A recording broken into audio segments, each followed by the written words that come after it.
You know, today retired Supreme Court Justice John Paul Stevens had an op-ed in the New York Times. He's specifically calling for repeal of the Second Amendment, the right to bear arms. He wrote about the March for Our Lives Saturday, and I'm quoting here.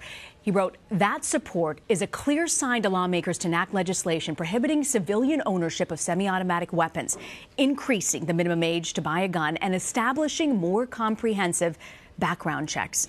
But the demonstrators should seek more effective and more lasting reform. They should demand a repeal of the Second Amendment." Do you think ultimately this kind of op-ed helps or hurts these students who are really pushing for gun control reform?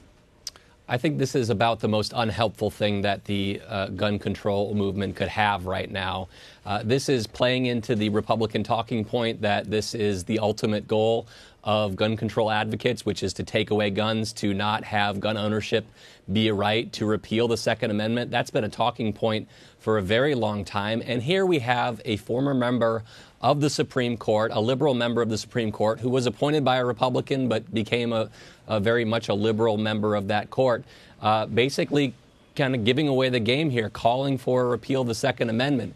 If you're a Republican and you look at that, you say, this is the kind of thing that we're fighting about in the 2018 election. This is what the Democrats actually want to do in this gun debate. So for all the talk about limited measures, about background checks, and maybe even an assault weapons ban, they can say this is the real goal of the Democratic Party. And for a country in which the vast majority of people are supportive of the Second Amendment, do worry about that right being taken away,